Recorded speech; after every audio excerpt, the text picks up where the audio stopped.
It was February 1990. Day was a bit like this, cold, clear, sunny, and I was sitting in the back of a minibus that was driving eastwards from Berlin towards the Polish border. It was about 4 months after the Berlin Wall had come down, less than that since the Velvet Revolutions had erupted throughout Central Europe, overturning half a century of Soviet rule. We were seeing the first stirrings of a renewed push for independence from the three Baltic republics. And I was there as one member of a British observer team, there to monitor what turned out to be not just the first but also the last free elections in East Germany, the GDR, before the decision was taken for German unification at the end of that same year. And as we drove out of Berlin, all of a sudden we saw the motorway signs to Warsaw and Prague, a reminder of how far east in our continent we had come. As we went further east, the roads became rougher, more potholes, in some places no tarmac surface at all. Eventually we got to Frankfurt am Oder, Frankfurt on the Oder River, marking the frontier between East Germany and Poland. And streaming across the river bridge were queues of Polish citizens, some in rather battered vehicles, some with no more than bicycles or on foot. And they got to the East German side and they were laying out things they wanted to sell to make a little bit of money, in East Germany being the richest part of the Soviet bloc. And they sat there looking, frankly, quite ragged. Bits of car engine parts spread out on rugs in front of them for sale. Bits of Red Army uniform and equipment that had been purloined from some warehouse and were now being flogged for whoever could give them the most, preferably in US dollars. And we were there in order to talk to some of the activists for the new democratic political parties, in my case the Christian Democrats, the centre-right party in East then as well as West Germany, about their prospects for the elections that were coming up in about just under a week's time. And we went up to have lunch in a cafe, which was in a pretty nondescript, grim, concrete, multi-storey block. As we went up in the creaking lift, we noticed that on the list of floors there was no fifth floor listed. And my German guide nudged me and said, well, that's because that's the floor that the Stasi, the secret police, use for keeping an eye on the residents in this block. And we got to the cafe, we saw our hosts, and we had a lunch that was, I think, like pretty well every meal I had in that visit to East Germany, a sort of a slab of not brilliant breaded meat, an escalope of some kind, and potato salad, and cucumber salad, and those seemed to be the only vegetables that were on offer in East Germany at that moment. And we were talking about the election, and then we got talking about this guy, our host, attitude to the communist regime under which he'd been living. And he explained how difficult it had been, that unless you conformed, or preferably joined the Communist Party, then your kids couldn't go to university, and you would not get the professional qualification that you wanted, and you probably wouldn't get a promotion at work, and certainly if your hopes were to go into something like teaching or university lecturing, you really had to be not just a conformist but a member of the party to get on and be trusted with looking after the minds of young men and women. And I said to him at one point, what was it that given all these pressures, that got you in the end more recently to turn around and say, I can't keep my resentment at this secret any longer and actually to take part in an opposition democratic political party. It happened to be centre-right. It could have been the Social Democrats on the centre-left. And he looked me in the eye and he said, it was like this. It was when my teenage son said to me, Dad, you've been telling me that you detest this regime of Erich Honecker and the East German Communist Party. But what have you done about it? And he continued speaking to me, he said, it really hit me that that was exactly the same question I remember asking my father in 1945. And I don't minimize at all the pressure that he and millions of others were under and that millions of people still are under in other countries today. My first visit to Berlin had been in 1971 as part of a school choir visit from here to sing the Bach Be Meine Mass in Berlin. And it was a divided city. The wall was a scar running right through the city, and beside the wall there were memorials, some official, some just impromptu, informal, to people who had been shot trying to climb over from east to west.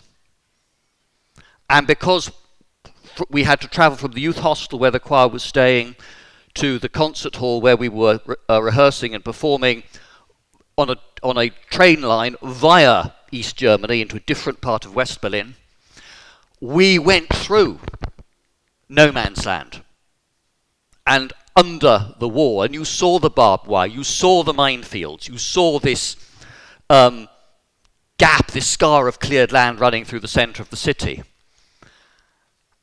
And so I remember from that time just being aware of the restrictions under which people lived. When we changed trains at Friedrichstrasse station in East Berlin to go out the other side into West Berlin, you saw the guards with submachine guns patrolling on the catwalks above the platforms, and I remember the Habs teachers who were sort of escorting us being really nervous, trying to make sure we were all sticking to the right sort of staircase and on the right side of the platform and not going astray and getting into trouble.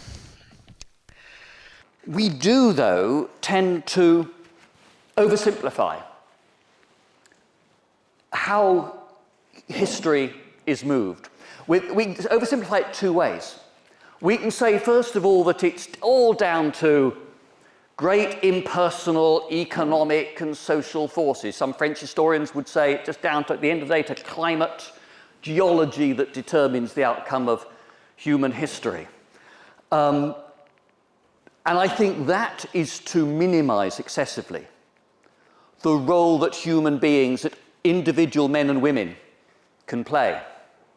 And I think my experience in East Germany was an illustration of the fallacy of the determinist approach.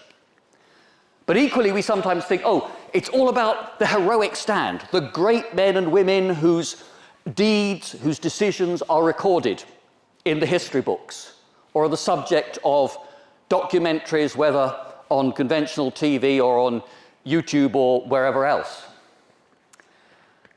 And yes, it's true, the great men and women play a part. Without Helmut Kohl as German Chancellor, I wonder whether there would have been that transformation of Germany into a reunited country, reunited peacefully, without any conflict at all. Whether without Mikhail Gorbachev running the Soviet Union and deciding not to send troops onto the streets, as his predecessors had done in East Germany in 1953, Hungary in 1956, and Czechoslovakia in 1968. That velvet revolution that swept Central Europe could have happened, or if it had happened, would have happened in a much bloodier way than was the case. Or you look at other examples. You can look at Nelson Mandela and his choice when South Africa threw off apartheid to move for reconciliation rather than for revenge.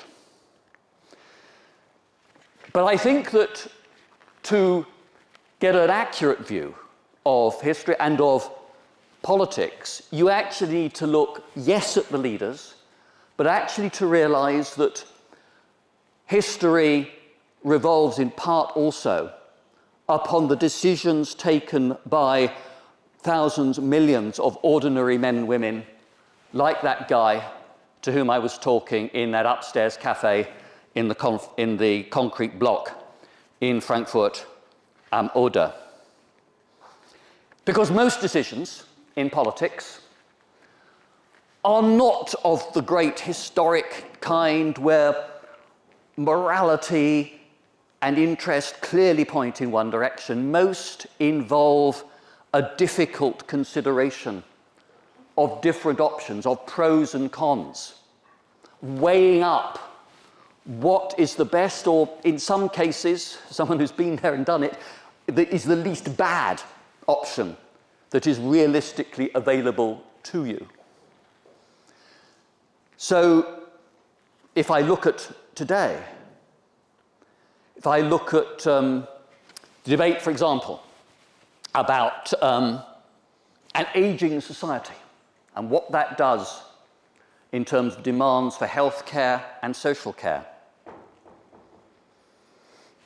we know that more provision needs to be made, but how is that to be afforded?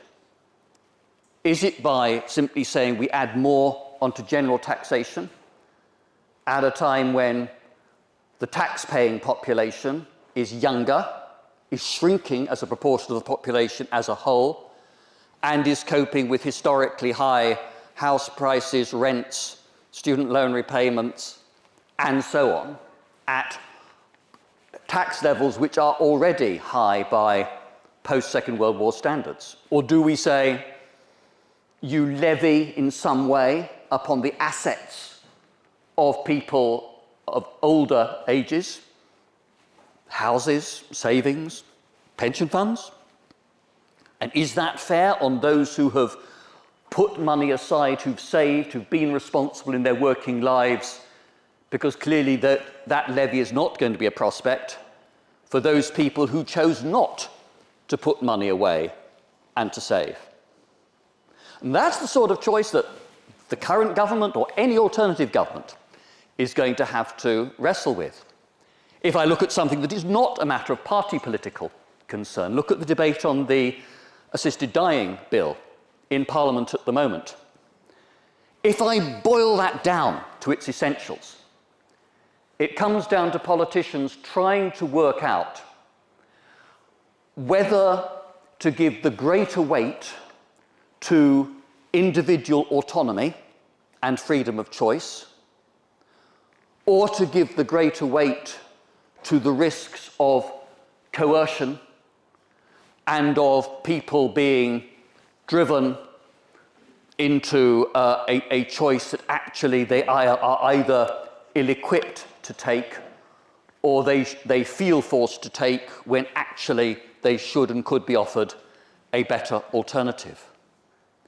These are not easy questions, and these are not questions either that can simply be siphoned off and us turn around and say to the elected politicians, whether national, whether local level, that's for you to go away and sort out. We are privileged to live in a country where, unlike many other countries still in the world, we can choose to kick out the people that we elect. We can influence the decisions that the men and women whom we have elected or who hope for our support to be elected take.